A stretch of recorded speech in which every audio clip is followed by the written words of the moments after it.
you, Chair. So I would like to present three extensions from the negative. First of all, how people will react to this particular information. Second of all, how to deal in pandemic situation, how to deal with the pandemic situation. And third of all, the principle of information disclosure. But before that, three points of rebuttal to the affirmative case.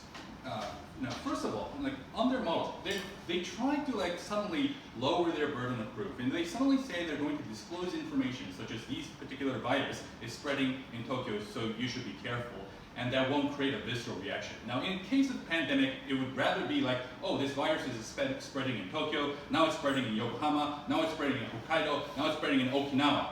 I don't understand why that won't create a visceral reaction that you guys want to prevent. So there's a fundamental contradiction with your model and what you want to do. But second of all, they talked about how this, they will still disclose information, like for example, telling people to wash their hands.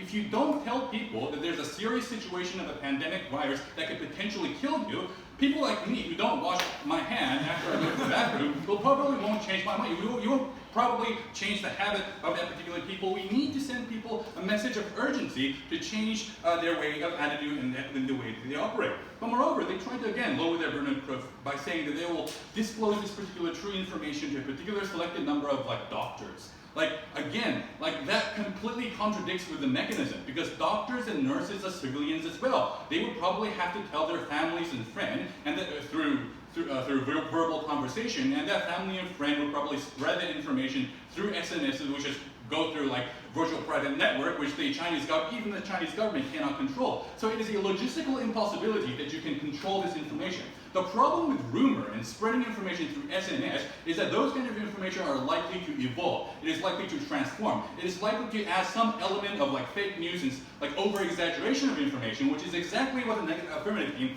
wants to prevent. So moving to my first extension. How will people react to this particular information? Because the main case coming from the affirmative was to say, if these information are disclosed, people are likely to cause panic. Not really analyzing the actual concrete mechanism of how that's necessarily going to happen.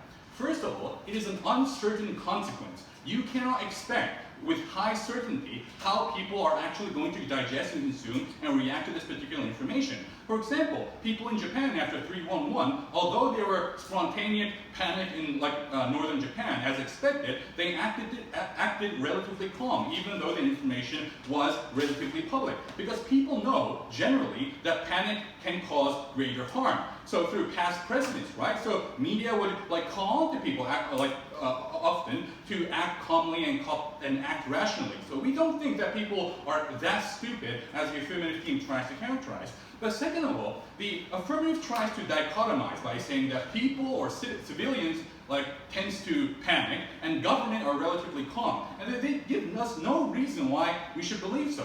Governments and bureaucrats are also human beings, and they can also fall into panic. Especially when we're dealing with pandemic situation, new viruses, there's limited amount of information, there's limited amount of data, and it's very easy for these government and bureaucrats to panic and act wrongfully. And that is why, especially in these pandemic situations, we need this information to disclose in terms of people being able to check whether the government is actually taking proper measure.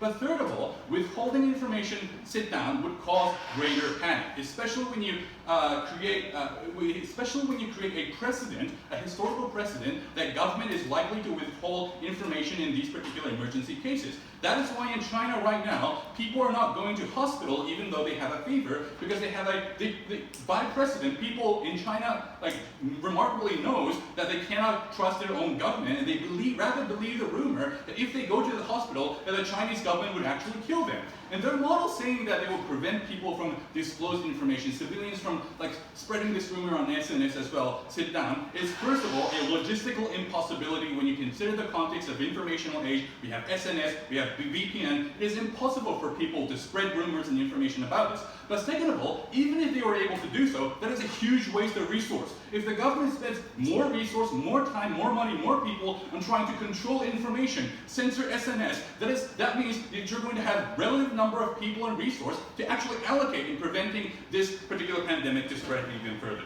Not yet. Moving to the second issue, how to actually deal with pandemic. We told you how to deal with pandemic from the leader of opposition.